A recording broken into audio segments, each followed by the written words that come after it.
Merry meet or merry meet again, everyone. I'm Witch Hazel, long time practicing witch, sharing with you how I manage to combine the practical, hands-on processes of witchcraft with the sometimes more difficult to master elements of spirituality. It's January, so I find myself focusing a lot on introspective themes this month. This is typically the time of year when I retreat into my personal cocoon and focus on dreaming my future, evaluating my past, and general nesting. So, for all of those reasons, I decided that today we're going back to the idea of using a journal and how it can enhance your witchy and spiritual journey. A while back, I put together a playlist about journaling, how to get started, tips and tricks, that sort of thing. So if you're interested in that, I will link it in the video description or in the video for you. What I wanted to delve into today is actually a response to a viewer who asked if I could talk more about how I use journaling in my process, specifically related to the information in my Manifest versus Destiny video. So if you missed that one, I will link it as well. But the main question was whether or not the concepts of manifestation and destiny contradicted each other. So my conclusion in that video was that they actually complement each other. So now that we have that established, let's look at some ways a journal might be useful when we're trying to create our ideal lives. There are 3 options that came to mind just right away for me, and these are all journaling methods that I've tried in the past. So I'll go over each one briefly and then let you know how I'm currently using my journal as a manifesting tool, so you can see if and how I've kept up with these methods. All right, first, I want to emphasize that the underlying power of all of these methods is a strong intuitive sense. So our intuition is how we access our innate divine connection. So if we don't have an open line of communication with divine energy via that intuition, then no method of manifesting is going to show any great effectiveness. If you have not yet worked with opening up the divine connection and strengthening your intuition, I have a brand new free resource for you. It's a 4-step guide to intuitive power and is meant to help you see more consistent results in your manifesting or spell work within 30 days. So you will find the link to that below. Also, remember to subscribe if you haven't already, because I plan to follow up this month's videos with additional themes in February, which I think will complement your intuitive work through building confidence. So you're not going to want to miss that. All right, but on to the 3 ways to use a journal for manifesting your destiny. First, we have the tried and true gratitude journal. These journals have gained in popularity in recent years, and it's easy to find suggestions on how to do them, or even guided gratitude journals already pre-made.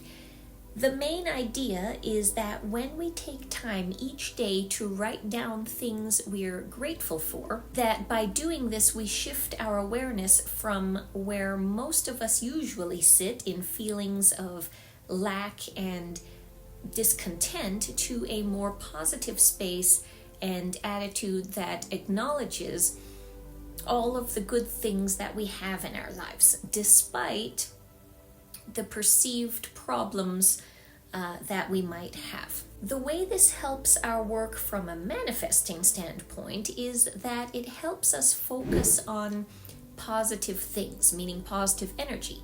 This is important if we are operating on the belief that what we focus on most, or what we put our energy into, is what gets drawn into our lives. So if we focus on the good, we get more good. If we focus on the bad, we get more bad. I believe gratitude journaling is an excellent exercise to encourage positive thinking, and it can be a definite first step in manifesting success. The only drawback is that the focus is on the present, not creating an ideal future. It can also be difficult to maintain this sense of gratitude throughout the day, in which case we basically void our effort when we follow up 10 minutes of gratitude with 8 hours of irritation, anger, and grumbling at work. So next, let's talk about revision. Revision is a technique that I know from Neville Goddard. I don't know if it exists in other forms or by other names related to other spiritual circles. I'm sure it probably does, but this is the version that I know. The idea is that when something happens that you are not happy with, maybe you had an argument with a family member or got passed up for a promotion at work, you can go back in your mind's eye, or in this case in your journal, and essentially rewrite the incident in positive terms. You tell yourself and visualize, nope, I didn't have that argument with so-and-so. We had a great conversation. In fact, we're going to get together for coffee next week. This technique operates on the idea that our subconscious can't tell the difference between something we actually experienced and something that we visualize. So if we can lend more weight to the visualization, that becomes the reality. This option doesn't necessarily require journaling. None of these actually do, but the reason I would recommend practicing these exercises in a journal is because the act of writing, creating muscle memory related to what you're trying to focus on, naturally helps to ingrain it. Additionally, if you use a journal, you have a written record of what you want to focus on and can recreate it at any time just by rereading your journal entry. Think about what happens when you read a book. The mind begins to build scenes like a movie playing out in your head, right? So this can be especially helpful for anyone who struggles with visualization. Reading your visualization will automatically start to create it for you. So revision is great, especially if you tend to dwell on negative experience.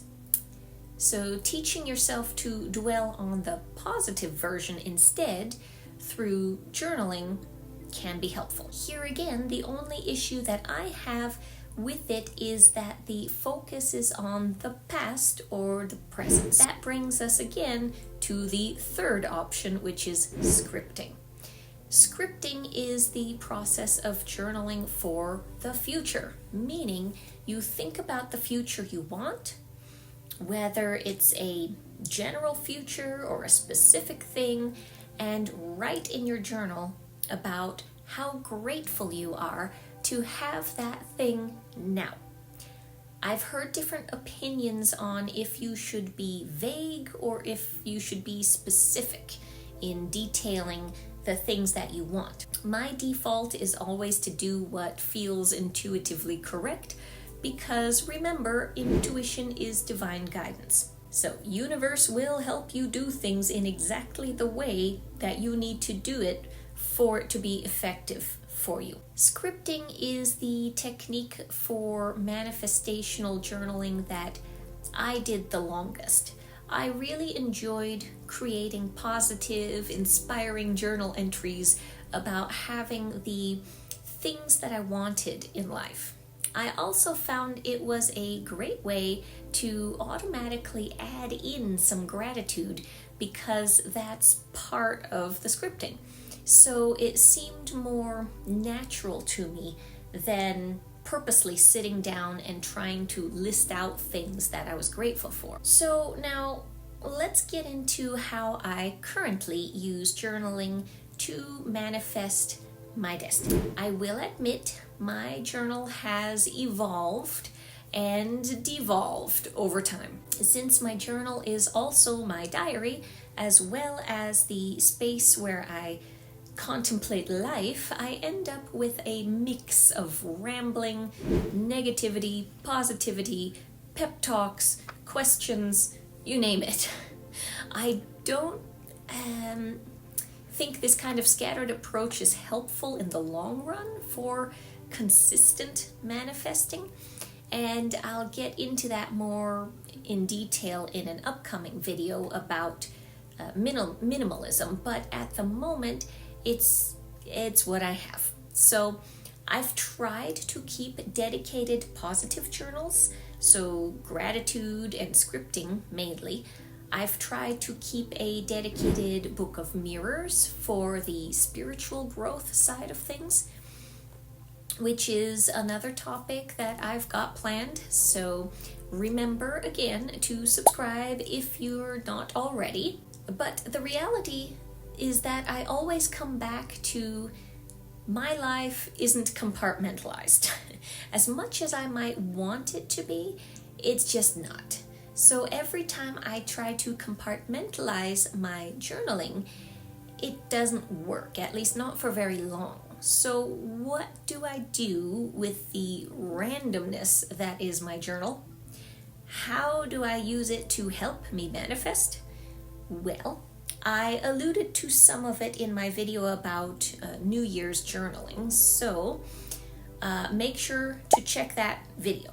I set a review day every week to go back over the previous week's journal entries and look for what stands out as important. So this can be anything from thought questions to recurring themes to synchronicities I've noticed during the week. I condense all of these things into one page and make a note of that page in my journal index so I can go back and find those things later when I want to look for them. Now you may be thinking, okay, but where does the manifesting come in? Where does manifestation happen? Currently, it's scattered in bits of inspiration and gratitude and pep talks throughout the journal. And I have noticed this is not as effective as when I did keep a dedicated scripting journal. So what I'm going to do in the upcoming year, or this new year, is to condense my check-ins so I can more easily spot the recurring themes, as well as incorporate quarterly reviews to help me with my end-of-year review, since that was kind of a daunting task last month. I'm also going to go back to an idea I had earlier this year to take the recurring themes from my journal and use them to create goals and guideposts for my daily planning. What I mean by that is if I've noticed that I seem to be worrying over a particular aspect of my life, whether it's finances or self-worth or what have you, I can think about that and try to come up with actual actions I can take and incorporate into my daily plan to hopefully decrease the occurrence of that worry in my check-ins. The same thing goes for positive repetition and synchronicities. If I've noticed I received several compliments in a given week, I can take time to note my gratitude for that. If I've noticed repeating numbers or other symbolism throughout the week, I can take that for the guidance it is and make sure that I'm structuring my days accordingly. An example of this would be when I got stuck in a rut of worrying about work. My work hours were down at that time. I began to question if I was on the right path or not. I started getting antsy to bolt in another direction. But I started seeing repeating 3s and 4s. So universe was telling me, we're working together on this and I need to just calm down and stay the course. Essentially, I need to be stable. In that case, I can look at my schedule and make sure that I deliberately incorporate the next steps of my current project into my planner, and work to not avoid them. This kind of integrated approach in my mind is the best way to manifest the destiny that I choose. I work with my journal during that early morning quiet time when the distinction between the physical and the spiritual realms is still kind of hazy and my mind is receptive to creative thought. So then I take those insights that I might get and mark reminders in my journal. In this way, it doesn't really matter if a person believes in scripting or goal setting as the ultimate channel to success. All bases are covered. I can work with those things that are within my control, and I know the rest is basically delegated to universe. Not too earth-shattering of a routine, I know, but for the moment it works. I'll adapt it if and when I feel changes need to be made. So just like I adapted all of my previous journaling experiments. So I hope that answered the initial question. Please feel free to comment below to let me know how you journal to manifest your destiny, or if you have any additional questions. And until the next video, everyone, blessed be.